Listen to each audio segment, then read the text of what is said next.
Welcome to Lotus Light Teachings, where timeless wisdom meets modern life. Today, let's explore the parable of the Raft, a story about letting go of what no longer serves us to find freedom and clarity. Together, we'll uncover how this lesson can guide us to a lighter, more authentic way of living. Stay with us on this journey of growth and reflection. Have you ever found yourself standing in the middle of life's chaos, wishing you could step away, even for a moment, into a place of peace? Imagine the stillness of a quiet forest, the soothing flow of a gentle river, or the comforting warmth of a simple smile. These moments of serenity seem fleeting, yet within them lies a timeless wisdom that has been whispered across centuries. Today, I invite you to embark on a journey not to a distant place but inward, toward a deeper understanding of yourself and the world around you. Together, we will explore 10 profound Buddhist stories that hold the power to calm your mind, nourish your soul, and offer a fresh perspective on the challenges we face. These stories are more than tales. They are mirrors reflecting the truths of our existence and lanterns guiding us through life's uncertainties. As we walk through these tales, consider this: what if the peace you seek is not something to be found but something to be awakened within you? In the world we live in today, it's easy to feel lost, overwhelmed by deadlines, misunderstandings, and the constant buzz of a fast-paced life. The ancient wisdom within these stories offers us not only solace but also tools to navigate this turbulence. They are lessons in mindfulness, compassion, and resilience, reminding us that peace is not a distant destination but a state of being that we can cultivate, moment by moment. Each story we share today carries a unique message. Some will make you reflect, others may move you to laughter or tears, but all will leave you with insights you can apply in your daily life. Together, let us uncover the timeless truths hidden within these narratives and bring their light into our modern lives. So, take a deep breath, let go of your distractions, and join me as we begin this journey of discovery. A story that reflects our inner struggles. Imagine yourself on a serene river. The water is calm, reflecting the soft hues of a golden sunset. The gentle lapping of waves against your boat is the only sound breaking the quiet stillness. You feel at peace, rowing gently, savoring the solitude. Now imagine, out of nowhere, another boat appears, drifting straight toward you. Your calm dissolves. You yell, trying to get the other boat to steer clear, but it doesn't change course. Anger rises as the boat collides with yours. Finally, you realize it's empty. No one is in it. This simple tale, known as the empty boat, comes from ancient Buddhist teachings. At first glance, it's a straightforward story about an unexpected situation. Yet beneath its simplicity lies profound wisdom about how our egos shape our experiences and, often, our suffering. The root of suffering, ego, and assumptions. What causes the man in the story to become so angry? The boat itself? No, it is his assumption that someone is steering the boat and deliberately ignoring his warnings. His anger is born from his interpretation of the situation, not the situation itself. When he discovers the boat is empty, his anger vanishes. In many ways, we are just like the man in the boat. In our daily lives, we encounter countless empty boats. Perhaps it's the colleague who didn't reply to our email, the stranger who cut us off in traffic, or even a loved one who forgot an important date. Instinctively, we assume intent behind their actions. Disrespect, carelessness, or disregard for our feelings. Our egos take these events personally, igniting frustration, resentment, or even rage. But what if we paused and asked ourselves, what if the boat is empty? What if there is no malice, no ill intent, just a series of events beyond our control? Modern application. The empty boats in our lives. Let's think about a modern parallel: road rage. Picture yourself stuck in traffic after a long day. A car suddenly swerves into your lane without signaling. Your pulse quickens, anger flares, and maybe a sharp word escapes your lips. It's easy to feel slighted, as though the driver's actions are a personal attack. But what if the driver was distracted by a crying child in the back seat, or rushing to an emergency? What if, like the empty boat, their actions had nothing to do with you? By reframing these moments, we can let go of the frustration that stems from assuming intent. Instead of clinging to our initial emotional reaction, we can practice compassion and understanding. A personal insight: learning to let the empty boats pass. I remember a time when I struggled with taking things personally. A friend canceled plans at the last minute, and I immediately assumed they didn't value our friendship. My thoughts spiraled. What did I do wrong? Why don't they care? But later, I learned they were dealing with a personal crisis and hadn't had the energy to reach out. It was never about me. It was their own empty boat drifting through a challenging time.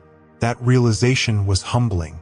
It taught me that many of the emotions I carried were unnecessary burdens, created by my own assumptions. Since then, I've tried to approach situations with curiosity instead of judgment. It's not always easy, but it has brought a profound sense of peace. The practice: how to let the empty boats pass. So how do we take this story and apply its lesson to our own lives? Here are some mindfulness practices that can help. Pause before reacting. When something stirs anger or frustration, take a moment to breathe deeply and step back. Ask yourself, is my reaction based on fact or assumption? Often, this pause can dissolve the initial surge of emotion. Recognize the empty boats. Practice noticing situations where your ego might be interpreting intent unnecessarily. Whether it's an unreturned text or a harsh comment, remind yourself, this may not be about me. Cultivate compassion.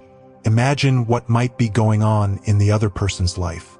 This doesn't excuse harmful behavior, but it helps to soften our response and reduce our emotional burden. Let go of control. Understand that we cannot steer every boat on the river. Sometimes, things simply happen. Accepting this truth can bring a deep sense of freedom. Mindful reflection. Spend a few moments each day reflecting on the boats you encountered, both empty and full. Journaling or meditating on these moments can reinforce the habit of letting go. Life lessons: reducing stress, improving relationships, and mental well-being. The wisdom of the empty boat extends far beyond isolated moments of anger. These principles can profoundly transform our approach to life. Workplace peace. In professional settings, misunderstandings are common. A late reply from a colleague or a curt tone in a meeting can trigger frustration. But viewing these interactions as empty boats helps us respond calmly, fostering better communication and collaboration. Stronger relationships. In personal relationships, assuming intent can erode trust. By practicing the lesson of the empty boat, we can approach conflicts with an open mind, reducing unnecessary tension and strengthening our bonds. Improved mental health. Letting go of ego-driven reactions can significantly reduce stress and anxiety. When we stop taking things personally, we free ourselves from the weight of unnecessary emotions, creating space for inner peace. A tranquil reflection. Imagining the empty boat. Close your eyes for a moment and return to the river. Imagine the gentle rhythm of your boat swaying with the current. Feel the cool breeze on your face. Hear the soft rustle of leaves. Now picture the empty boat drifting toward you. This time you do not shout. You simply smile and watch as it glides past. The boat is empty, and so are your thoughts.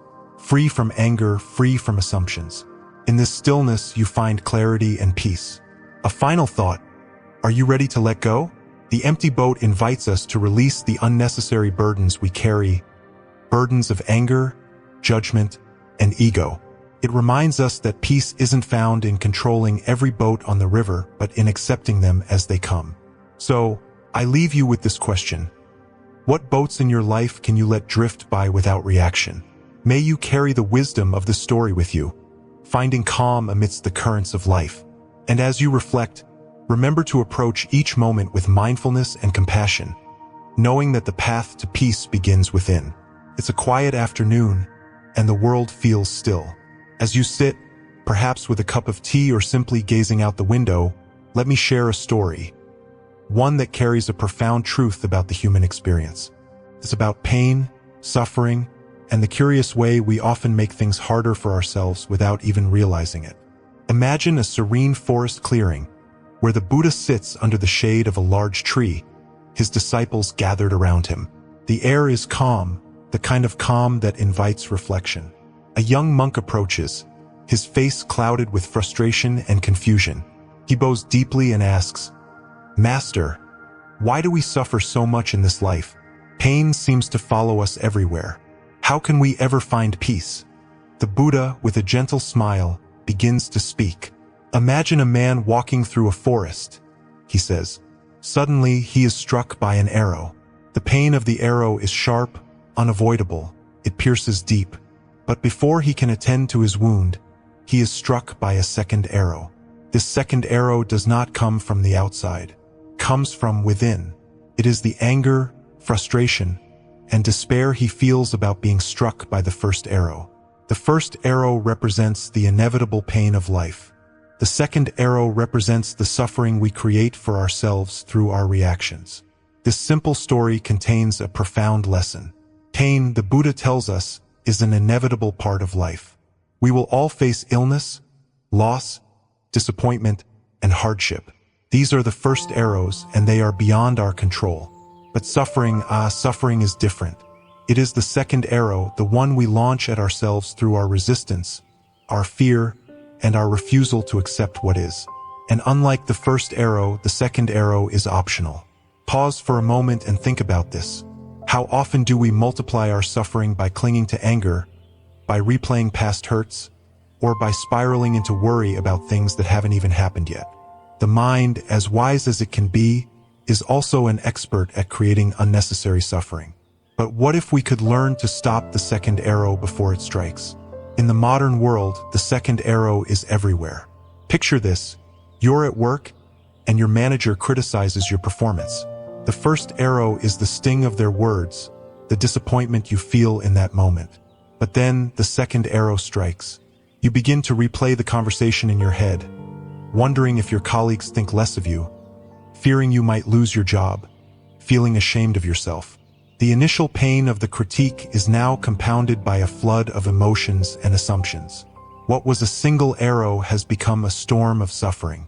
Or consider relationships. A friend forgets your birthday, and you feel hurt.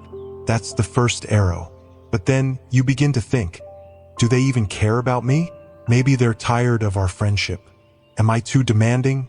These thoughts, unchallenged, deepen the wound and turn a momentary lapse into a source of lasting pain. I faced my own second arrows. There was a time when I struggled deeply with criticism. A colleague once gave me feedback on a project, and though their words were constructive, I couldn't help but feel wounded. I replayed their comments over and over, turning them into evidence that I wasn't good enough. For days, the second arrow of self-doubt lingered, making the initial pain feel far worse than it needed to be. But then, I stumbled upon the Buddha's teaching of the two arrows. It was like a light shining through the fog. I realized that the second arrow was my own doing, and that meant I had the power to stop it. The next time criticism came my way, I took a deep breath and asked myself, is this pain worth carrying? What if I let it go? Slowly, I began to recognize the difference between the unavoidable pain of life and the unnecessary suffering I created in my mind. So how do we disarm the second arrow? How do we free ourselves from the cycle of self-inflicted suffering? It starts with mindfulness, the ability to observe our thoughts and feelings without becoming entangled in them. When pain arises, pause. Take a moment to breathe deeply and acknowledge what you're feeling. Instead of reacting immediately, ask yourself, what is the first arrow? What is the second?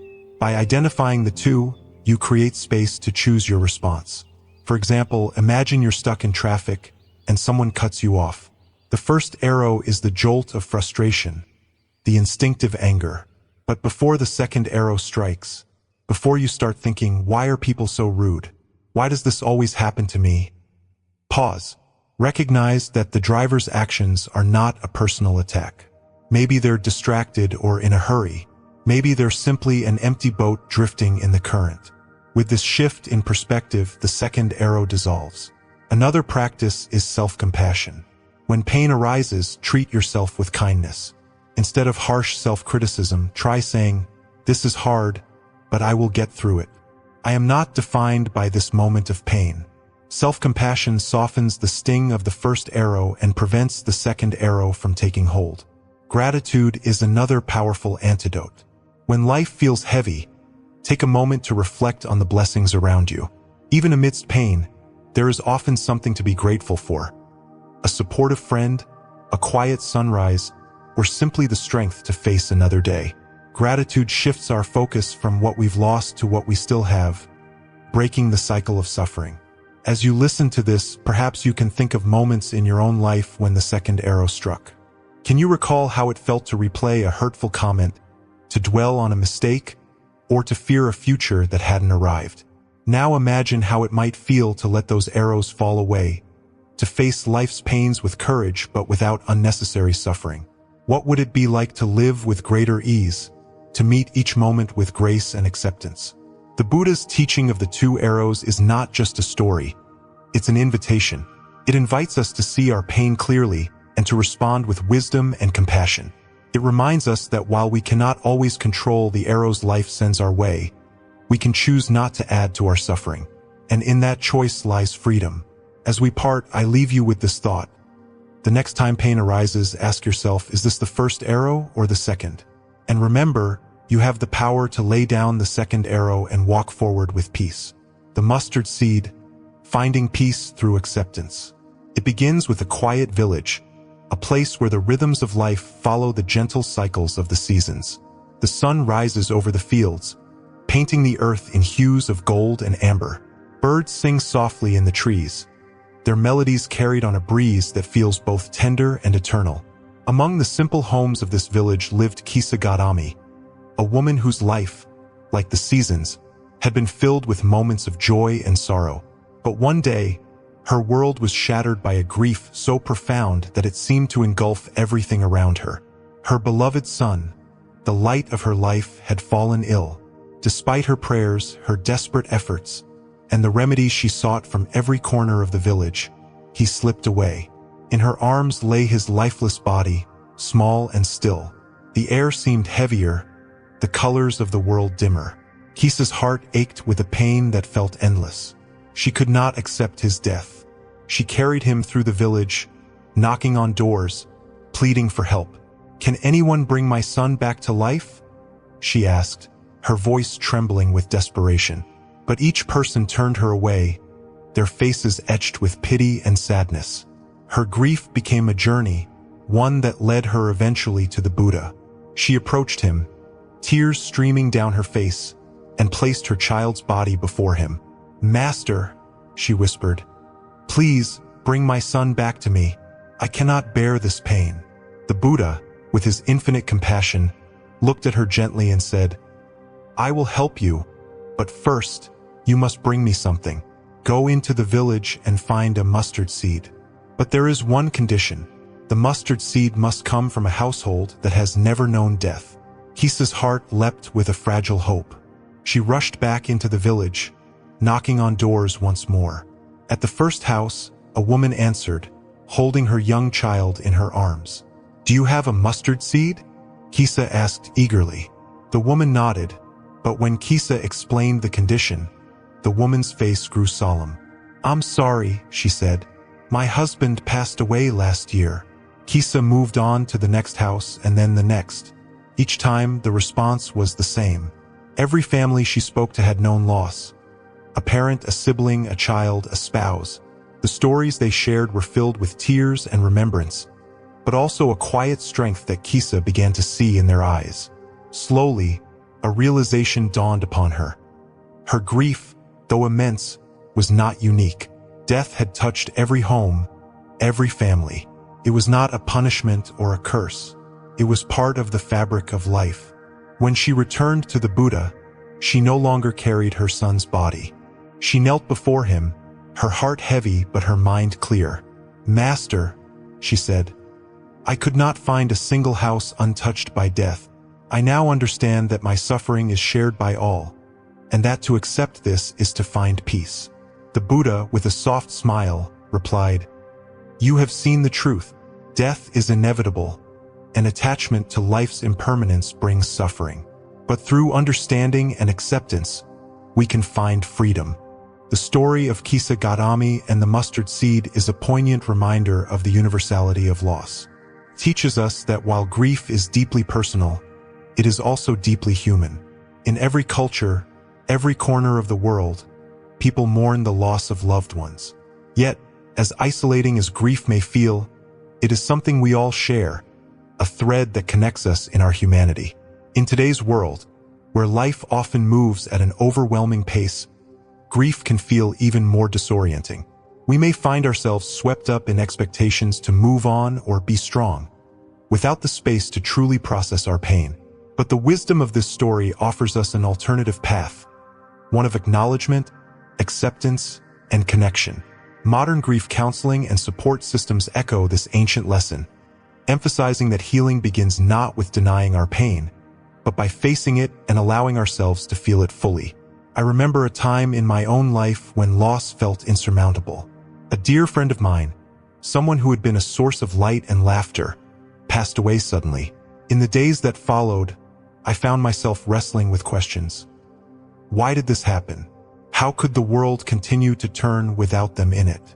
The weight of these thoughts was suffocating, but slowly, through conversations with others who had known them, I began to see the threads of their life woven into the lives of so many.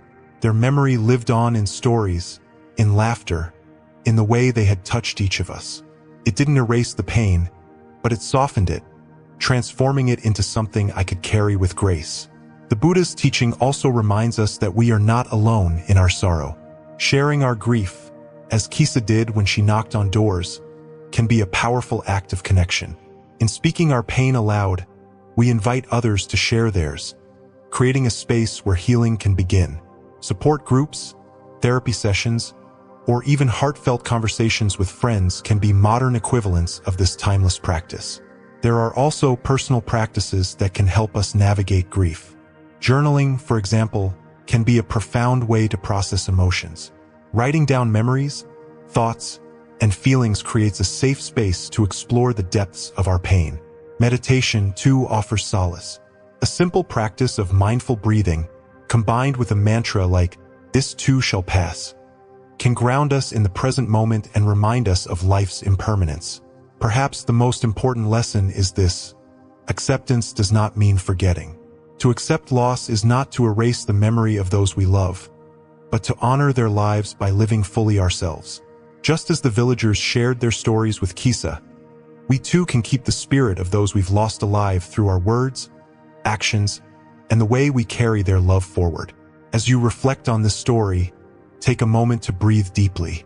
Feel the weight of your own experiences, the losses you've faced, and the strength you've found within yourself. Imagine a single mustard seed in your hand, small yet significant, a symbol of the shared journey of life and death.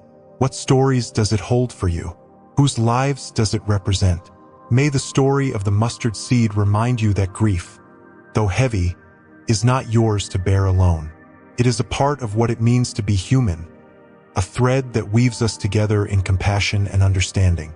And as you carry your own mustard seed, may you find peace in its quiet truth, that life, in all its impermanence, is still filled with beauty and meaning. If this story resonates with you, take a moment to reflect. Perhaps share your thoughts or your own experiences of loss and healing with someone you trust. And if you find solace in these teachings, consider joining us at Lotus Light Teachings, where stories like these continue to guide us toward understanding, acceptance, and inner peace. The farmer and the horse, embracing life's uncertainty. In a quiet village surrounded by rolling hills and golden fields, there lived a farmer whose life was simple but full of meaning. His days were spent tending to his small plot of land, his only companion a sturdy horse that helped him plow the fields and carry heavy loads. The villagers often admired his calm demeanor, but they couldn't understand how he remained so composed, no matter what life threw his way. One morning, the farmer woke to find that his horse had run away. The stable door swung gently in the breeze, its creak breaking the silence of the dawn. When his neighbors heard the news, they rushed to his home, their voices filled with concern. "What terrible luck!" they exclaimed. "How will you manage without your horse?" The farmer, unshaken, simply shrugged and replied, "Maybe." The days passed, and then, unexpectedly, the horse returned. But it didn't come back alone. It brought with it a group of wild horses, their manes flowing like rivers of silk in the sunlight. The villagers, hearing this astonishing news, flocked to the farmer's house once again, this time brimming with excitement.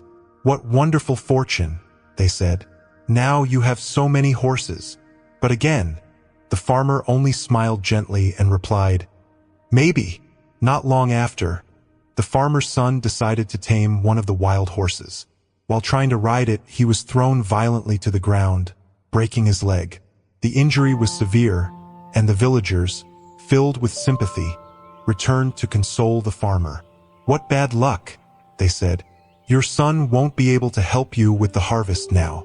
But the farmer, as always, replied, "Maybe." As the weeks rolled by, war broke out in the region, and soldiers arrived in the village to draft all the young men.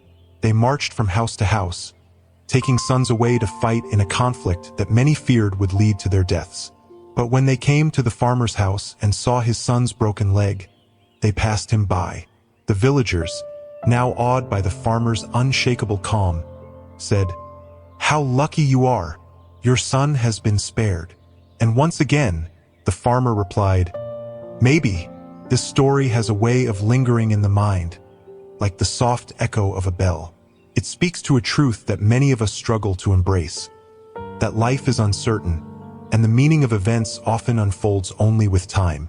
What seems like misfortune today may lead to unexpected blessings tomorrow, and what appears to be a stroke of good luck could bring unforeseen challenges.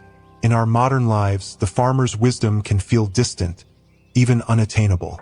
We are so accustomed to labeling events as good or bad, to reacting immediately with joy or despair, that the idea of simply saying maybe can feel almost impossible. Yet, this mindset holds immense power. It allows us to step back, to pause, and to trust that life's twists and turns may carry meanings we cannot yet see. I remember a time when I faced what seemed like a devastating setback in my own life. Years ago, I lost a job I loved, a role that felt like the cornerstone of my identity. At first, I was consumed by feelings of failure and uncertainty. Why had this happened? What would I do next? But as weeks turned into months, I began to see that this loss had created space for something new. It pushed me to explore paths I had never considered, leading to opportunities that brought growth and fulfillment I couldn't have imagined at the time. What had felt like misfortune turned out to be one of the greatest blessings in disguise. This perspective is not about denying our emotions or pretending that hardships don't hurt. It's natural to feel grief, frustration, or joy when life surprises us. But the story of the farmer invites us to hold those feelings lightly, to recognize that they are part of a larger, unfolding narrative. Instead of clinging to our judgments, we can meet life's events with curiosity and openness. One way to cultivate this mindset is through the practice of reframing. When faced with a challenge, pause and ask yourself, what else could this mean? What opportunities might this bring? Even if the answers aren't immediately clear, this shift in perspective can create a sense of possibility and hope. Another practice is gratitude. By focusing on what remains, rather than what has been lost, we can find strength and resilience. For instance, when my job ended, I began to notice the time it freed up to reconnect with friends, pursue hobbies, and reflect on what truly mattered to me. These small blessings became anchors in a sea of uncertainty. The farmer's story also teaches us about patience. In a world that often demands instant results and immediate clarity, patience can feel like a forgotten art. But just as it takes time for seeds to grow into crops, it takes time for the meaning of life's events to reveal themselves. Trusting this process can help us navigate uncertainty with greater peace. Think about the times in your own life when something unexpected happened. Perhaps you faced a setback that later led to an opportunity, or a stroke of good luck that brought unforeseen challenges. How might your experience have felt different if you had met it with the farmer's calm and simple maybe? Imagine for a moment that you are standing in the farmer's field. The sun is warm on your skin. The breeze carries the scent of earth and grass, and the sound of distant birdsong fills the air. Life stretches out before you, vast and unpredictable, like the rolling hills on the horizon. You cannot see what lies beyond, but you don't need to. All you need is the quiet confidence that, whatever comes, you will meet it with grace. This is the gift of the farmer's wisdom. The ability to let go of rigid expectations and to embrace life as it is, in all its uncertainty. It reminds us that we don't have to control every twist and turn of the journey. Sometimes, it's enough to simply say, maybe, and trust that the path will unfold as it should. As you reflect on this story, consider how you might bring its lessons into your own life. The next time you face a challenge or an unexpected turn, try pausing before reacting. Allow yourself to wonder, what else could this mean? What might this lead to? And remember, life's events are rarely as simple as they seem in the moment. By embracing uncertainty, you open yourself to the possibility of growth, discovery, and transformation. If this story resonates with you, I encourage you to share your thoughts or experiences with others. And if you're seeking more wisdom like this, join us at Lotus Light Teachings, where we explore timeless lessons that bring peace and clarity to our modern lives. May the farmer's calm and steady perspective inspire you to face life's ups and downs with grace, knowing that every event is a part of a larger story yet to be told. The Buddha and the angry man, choosing peace over anger. Imagine a tranquil forest where the air is fresh, and the sunlight filters gently through the canopy of leaves, dappling the ground in patterns of light and shadow. Birds sing softly in the distance, and the quiet rustling of the trees creates a symphony of serenity. In this peaceful setting, the Buddha sits beneath a Bodhi tree, surrounded by his disciples. His calm presence seems to harmonize with the natural world, a living embodiment of stillness and understanding. As the Buddha speaks to his followers, a man appears, his footsteps heavy and his face twisted with anger. This man is consumed by jealousy and resentment, disturbed by the Buddha's growing influence. Without hesitation, he begins hurling insults, his voice cutting through the calm air like a blade. His words are sharp, meant to provoke and wound. Yet the Buddha remains unmoved. His face is serene, his posture steady, as if the man's anger is nothing more than a breeze passing through the forest. Frustrated by the Buddha's lack of reaction, the man shouts louder, hoping to pierce the calm exterior before him. But the Buddha simply gazes at him with compassion and finally speaks, his voice soft yet resonant. "Tell me," he says, "if someone offers you a gift and you choose not to accept it, to whom does the gift belong?" The man, taken aback by the question, pauses. He considers the words and replies, "If I do not accept it, then it remains with the one who offered it." The Buddha nods gently. "Exactly.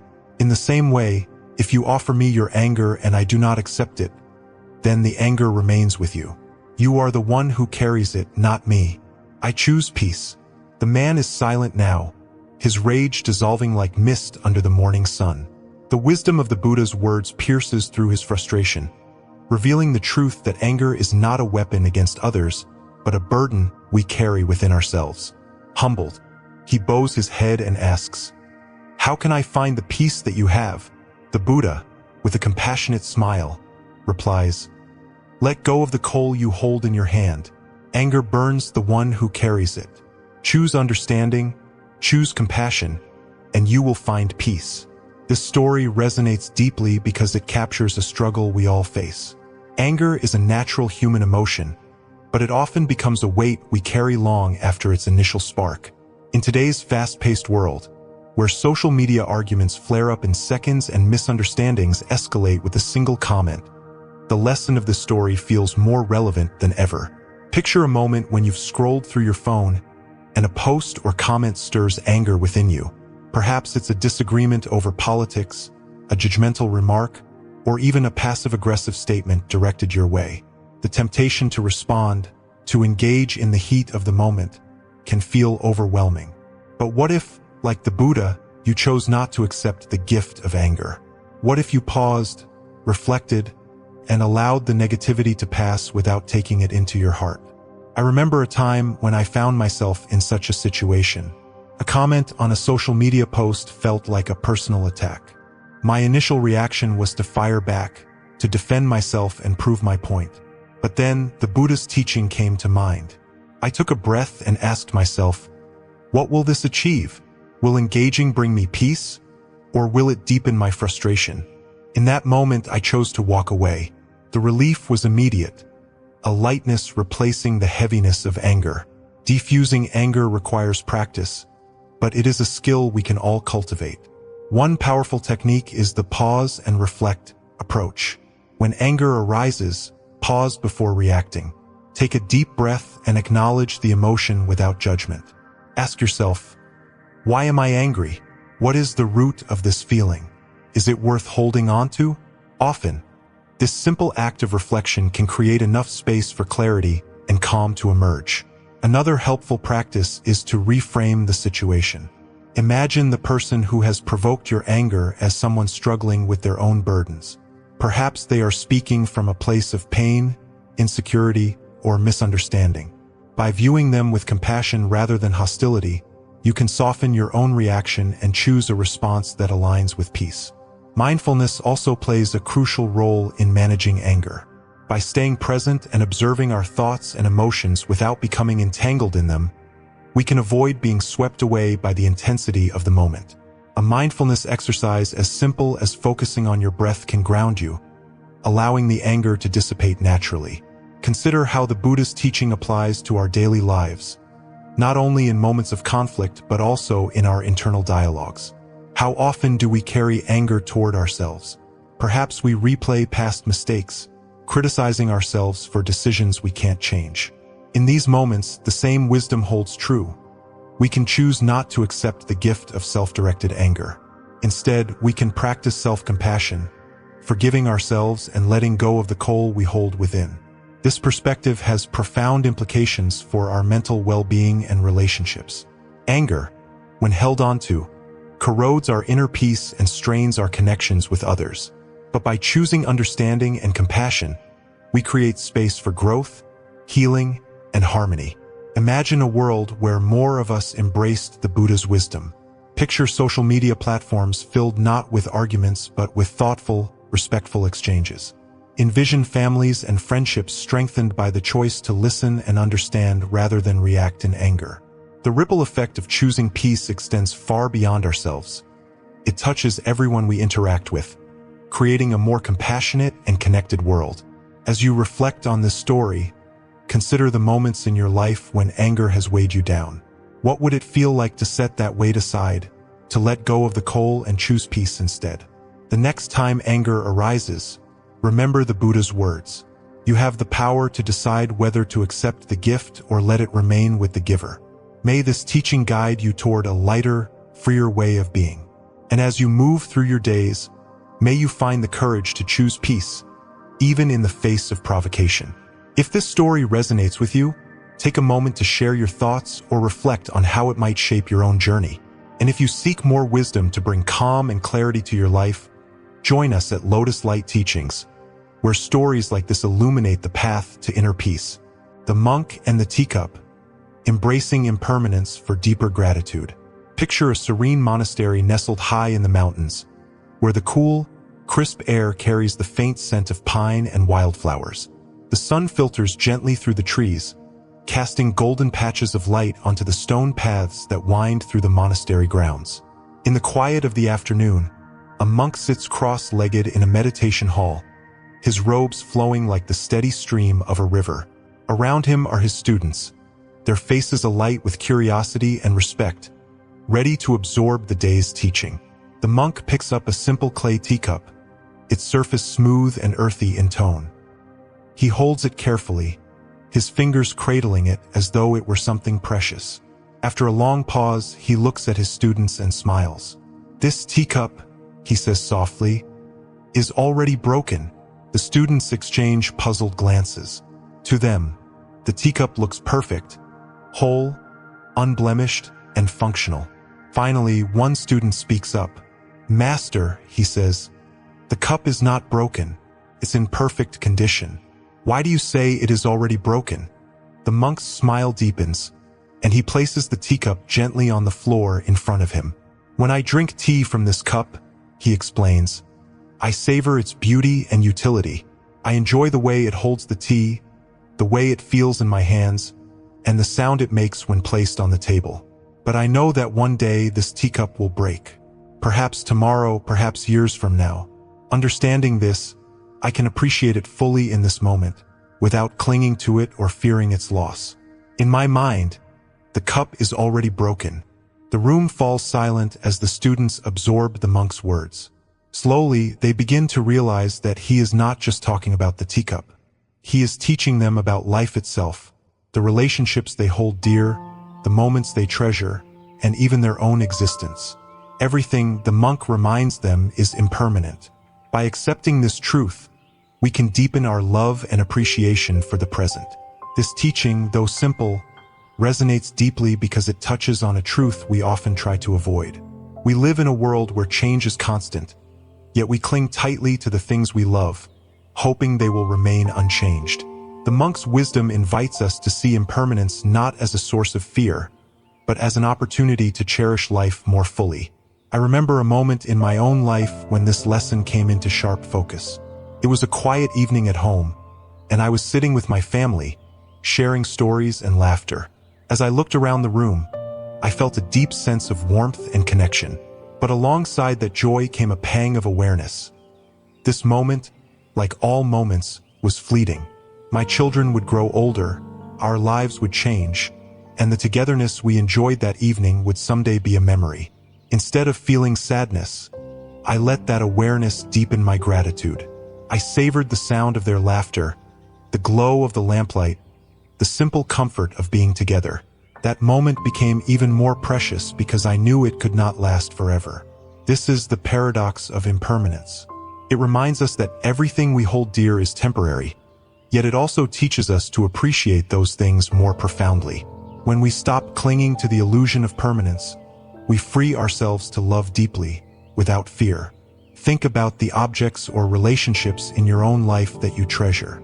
Perhaps it's a favorite book, worn at the edges from years of reading, or a family heirloom passed down through generations, or the way a loved one smiles when they see you. These things may seem ordinary, but when we remember their impermanence, they become extraordinary. The book may one day fall apart, the heirloom may be lost, the smile may fade, but knowing this, we can hold them with greater tenderness and gratitude now. Mindful appreciation is a practice that allows us to bring this awareness into our daily lives.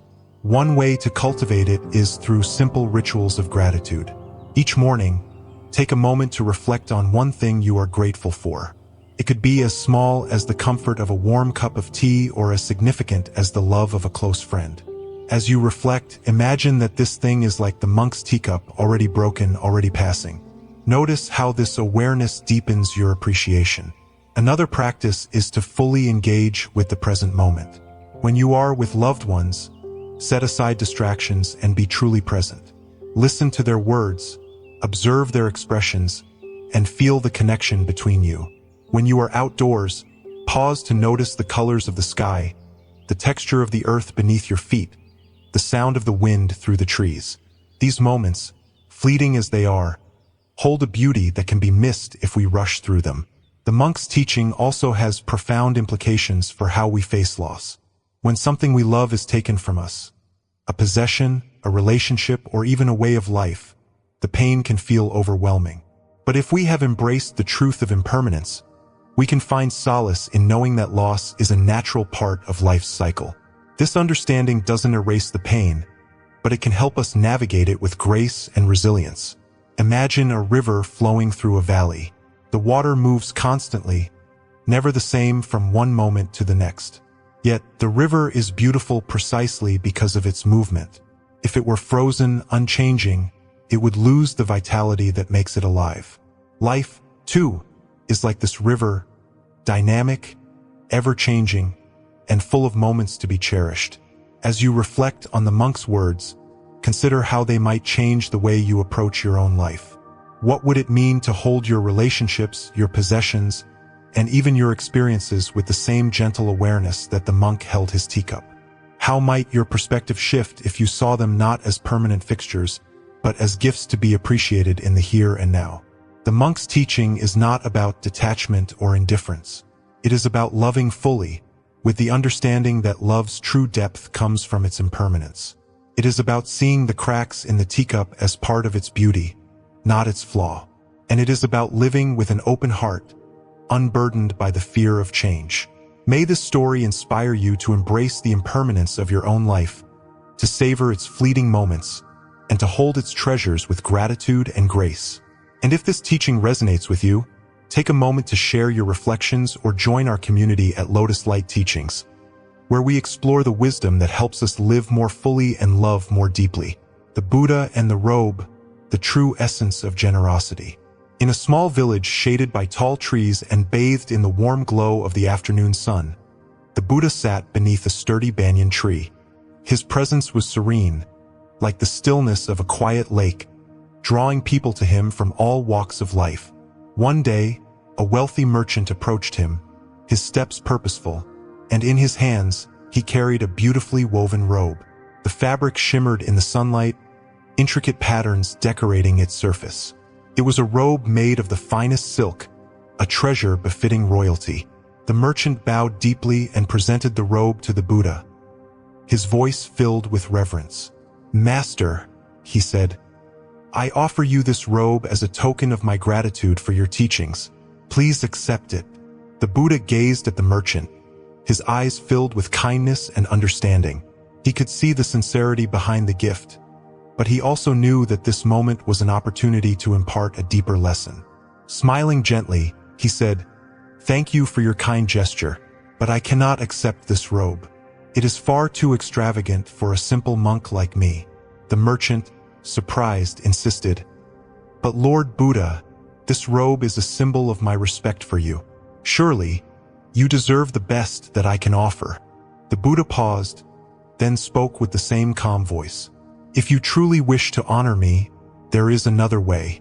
Take this robe and give it to someone who is in genuine need, someone who lacks even the most basic clothing to protect themselves from the elements. That will bring greater joy and merit, both to them and to you." The merchant stood still for a moment, the Buddha's words sinking into his heart. Slowly, he nodded and turned away, carrying the robe with him. Later that day, he came across a man shivering in the cold, his clothes threadbare and tattered.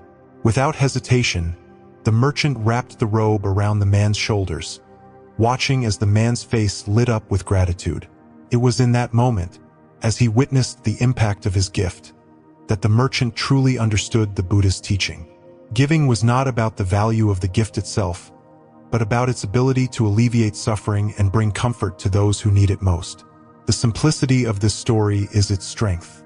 It strips away the layers of complexity we often attach to generosity, revealing its true essence. To give thoughtfully, with compassion and awareness, is to touch the heart of another in a way that transcends material value.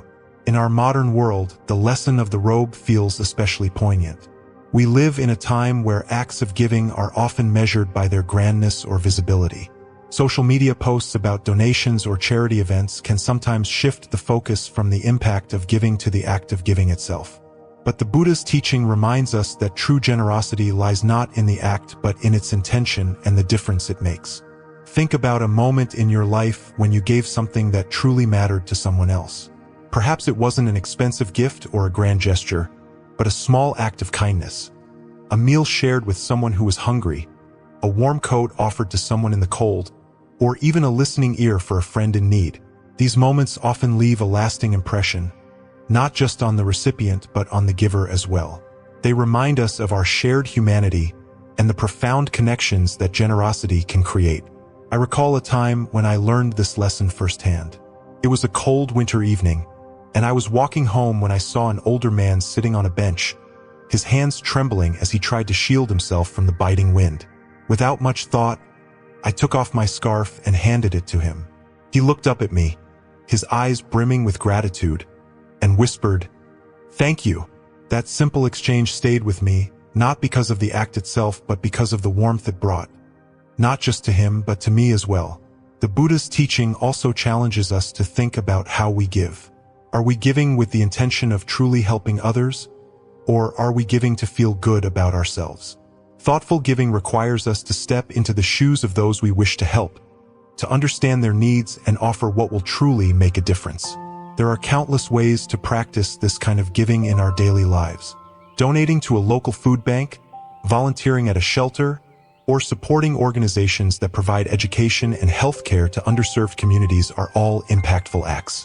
But generosity doesn't always have to involve material gifts. Sometimes the most meaningful thing we can give is our time, our attention, or our kindness. A smile, a word of encouragement, or a helping hand can be as valuable as any physical gift. Another way to deepen our practice of generosity is to approach it with mindfulness. Before giving, take a moment to reflect on the intention behind your action. Ask yourself, what does this person truly need? How can I help in a way that respects their dignity and meets their needs? This kind of awareness transforms giving from a transaction into a shared moment of connection. The story of the Buddha and the robe also reminds us that giving is not just for the benefit of the recipient. It is a gift to the giver as well. When we give from a place of genuine compassion, we experience a sense of fulfillment and joy that no material possession can provide. It connects us to something greater than ourselves, a shared humanity that binds us all. As you reflect on this story, consider how you might bring its lessons into your own life. What opportunities do you have to give in ways that are thoughtful and meaningful? How can you ensure that your generosity reaches those who need it most? And how might this practice of mindful giving bring a deeper sense of connection and fulfillment to your own life? May the story of the Buddha and the robe inspire you to approach generosity with an open heart and a mindful spirit. And as you move through your days, may you find opportunities to give in ways that truly make a difference. If this teaching resonates with you, take a moment to share your thoughts or reflect on how it might shape your own journey. And if you seek more stories like this, join us at Lotus Light Teachings, where we explore timeless lessons that illuminate the path to a more compassionate and connected world. The Buddha Tames Nagiri, transforming aggression with compassion. In the bustling city of Rajagaha, surrounded by towering walls and busy streets, there was a moment of extraordinary calm amidst chaos, a moment that would become a lesson in the power of compassion. The story begins with the Buddha walking through the city's lively market, his serene presence drawing the attention of passers-by. He was a beacon of peace, radiating an energy that seemed to still even the most restless minds. Yet not everyone welcomed his influence. Among his detractors was Devdatta, a man consumed by jealousy and ambition. Devdatta sought to undermine the Buddha in any way he could, and his latest plot was his most dangerous yet. He arranged for an elephant named Nagiri, known for its wild and violent nature, to be released into the streets when the Buddha was passing through. The hope was clear. The rampaging elephant would harm the Buddha and end his growing influence. The plan was set in motion. As the Buddha walked calmly through the crowded streets, Nagiri was let loose. The massive creature charged forward, its roar echoing through the narrow alleyways. People scattered in terror, their cries rising above the sound of the elephant's pounding feet. The ground shook as Nagiri barreled forward, its eyes wild and unyielding. Even the Buddha's disciples urged him to take cover, their voices filled with fear. But the Buddha remained still, his composure unshaken. As the elephant drew closer, the Buddha did something extraordinary. He raised his hand, not in fear or defense, but in a gesture of peace. His gaze softened, and his heart overflowed with metta, loving kindness. In that moment, he saw Nagiri not as a threat, but as a being in pain, driven by fear and confusion. The Buddha's calm presence and deep compassion had a profound effect. The charging elephant slowed its pace, its wild eyes softening as it approached. When it finally reached the Buddha, it stopped altogether, bowing its massive head before him. The transformation was complete. Nagiri, the symbol of aggression, had been tamed not by force, but by the boundless power of compassion. This story carries a lesson that feels timeless. It reminds us that aggression, no matter how formidable, can often be disarmed through understanding and kindness. The Buddha's actions show us that compassion is not weakness. It is an immense strength that has the power to change even the most hostile situations. In our modern lives, we may not face charging elephants, but we do encounter conflicts that feel just as overwhelming. Think about workplace disputes where misunderstandings escalate into heated arguments, or personal relationships where anger creates distance and pain. These situations can feel like battles, with each side digging in, ready to defend their position. But what if, like the Buddha, we approached these moments with compassion instead of confrontation? I recall a time in my own life when this lesson became more than just a story. I was working on a group project where one team member seemed determined to criticize every suggestion I made. At first, I felt defensive, my frustration growing with each interaction. It felt like a battle of wills, and I was ready to fight back. But then, I paused and considered another approach. What if, instead of reacting with anger, I tried to understand where this person's behavior was coming from? In our next conversation, I asked gentle questions and listened with an open heart. What emerged was surprising. They were dealing with personal stress that made it hard for them to collaborate effectively. My compassion transformed our dynamic, and what had felt like an insurmountable conflict became an opportunity for connection. The Buddha's lesson isn't just about responding to aggression. It's about seeing the humanity behind it. Often, anger and hostility are masks for deeper pain, fear, or insecurity. When we respond with compassion, we create space for understanding and healing, not just for the other person but for ourselves as well. Practicing this kind of compassion requires intention and effort, especially in moments of tension. One powerful tool is loving kindness meditation, a practice that cultivates feelings of goodwill toward ourselves and others. It begins with sitting quietly and focusing on your breath. As you breathe, repeat phrases like, "May I be happy," "May I be healthy," "May I be at peace." Once you've centered yourself, extend these wishes to others, starting with people you love, then to acquaintances, and finally to those with whom you've experienced conflict. This practice helps dissolve the barriers of anger and resentment, replacing them with empathy and connection. Another practical step is to pause and reflect before reacting. When faced with aggression, take a moment to breathe deeply and ask yourself, what might this person be going through? How can I respond in a way that de-escalates rather than fuels the conflict? By creating this space, you give yourself the opportunity to choose compassion over anger.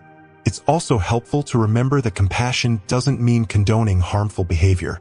The Buddha's act of taming Nagiri was not about excusing the elephant's aggression, but about transforming it. Similarly, in our own lives, we can address conflicts with kindness while still setting boundaries that protect our well-being. Think about a time in your own life when someone's anger or hostility seemed directed squarely at you. How did you respond? What might have changed if you had approached the situation with the Buddha's calm and compassionate perspective? Imagine the weight of that conflict lifting, replaced by a sense of peace and understanding. This story reminds us that the power of compassion extends beyond individual moments. It ripples outward, touching everyone involved. When the Buddha tamed Nagiri, it wasn't just the elephant that was transformed. The people of Rajagaha, who witnessed the event, were moved by the Buddha's actions. They saw that peace was possible even in the face of aggression, and that lesson stayed with them long after the dust had settled. As you carry this story with you, consider how you might bring its lessons into your own life. What conflicts are you facing that could be softened by compassion? How might you practice loving kindness toward yourself and others? The next time you encounter aggression, remember the Buddha's gesture of peace. You have the power to choose understanding over anger, connection over division. May this teaching inspire you to face life's challenges with an open heart and a steady mind. And as you journey forward, may you find strength in compassion and peace in understanding. If this story resonates with you, take a moment to reflect on its meaning or share your thoughts with others. And if you seek more stories like this, join us at Lotus Light Teachings, where ancient wisdom meets the challenges of our modern world, guiding us toward a more compassionate and harmonious way of living. The parable of the raft, letting go to move forward. Imagine standing on the bank of a wide, rushing river. The water glimmers under the soft light of the sun, its surface shimmering like a sheet of moving silk. The sound of the current fills the air, steady and rhythmic, a reminder of the river's strength. On the other side of the river lies a land of peace and safety, a place where you long to be. But there is no bridge, no boat waiting to carry you across. Only the river and its unrelenting flow. In this moment, A thought occurs to you. What if you could create your own way to cross? You gather pieces of wood, tie them together with vines, and craft a makeshift raft. It is simple but sturdy, and with it you navigate the treacherous waters. The journey is not without effort, but eventually, you reach the far shore, stepping onto solid ground with a sense of relief and accomplishment. As you stand there, looking at the raft that carried you to safety, you ask yourself, what now? Should you carry the raft on your back as you continue your journey? After all, it served you well, it was essential in helping you cross the river. But as you consider its weight, you realize that holding onto it would make moving forward more difficult. You decide to leave it behind, honoring its purpose but understanding that its time has passed. This is the essence of the parable of the raft, a story shared by the Buddha to illustrate a profound truth about teachings, beliefs, and the tools we use to navigate life's challenges. The raft represents the Dharma, the teachings that guide us through the turbulent waters of suffering and ignorance. But just as the raft is meant to carry us across the river and not beyond, the teachings are tools, not treasures to cling to. When their purpose has been fulfilled, we must let them go to move forward freely. The wisdom of this story extends far beyond its surface. It invites us to examine the attachments we hold, not just to spiritual teachings but to ideas, practices, and even identities that once served us but may no longer be necessary. How often do we cling to things simply because they were helpful in the past, without considering whether they are still serving us in the present? In the modern world, this lesson is particularly relevant when we think about self-help books, courses, or philosophies that we turn to for guidance. These resources can be incredibly valuable, offering insights that help us grow and overcome challenges. But sometimes we become so attached to the tools themselves that we lose sight of their purpose. We cling to a particular method, idea, or routine, even when it no longer aligns with who we are or where we are headed. I remember a time in my own life when this parable became more than just a story. It became a mirror. I had immersed myself in a self-help philosophy that emphasized rigid routines as the key to success. At first, the structure was liberating. It gave me clarity and direction during a chaotic period. But as time went on, I began to feel constrained. The very practices that had once been helpful started to feel like burdens, yet I resisted letting them go. It wasn't until I reflected on the parable of the raft that I realized I was carrying something that no longer served me. Letting go wasn't easy. It felt like losing a part of myself. But in releasing that attachment, I found a new sense of freedom and possibility. The act of letting go is not about rejecting the past or dismissing the tools that have helped us. It's about recognizing when their purpose has been fulfilled and allowing ourselves to move forward unencumbered. This applies not only to ideas and practices but also to relationships, roles, and identities. Sometimes we hold on to these things out of habit or fear, even when they no longer contribute to our growth. Letting go requires self-reflection and courage. It begins with asking honest questions. What am I holding on to? Why? Is this belief, practice, or attachment still serving me? Or has it become a weight I no longer need to carry? These questions can be uncomfortable, but they are essential for growth. By examining our attachments, we create space for new insights, experiences, and ways of being. Mindfulness is a powerful tool in this process. By staying present and observing our thoughts and feelings without judgment, we can recognize when we are clinging to something unnecessarily. For example, consider a belief you've held for a long time, perhaps about what success looks like or how relationships should function. Notice how it feels to question that belief. Does it still resonate, or does it feel limiting? This practice of inquiry can reveal attachments that are ready to be released. Another practical step is to cultivate a mindset of flexibility. Instead of seeing our tools and practices as permanent fixtures, we can view them as stepping stones, valuable in their time but not meant to be carried forever.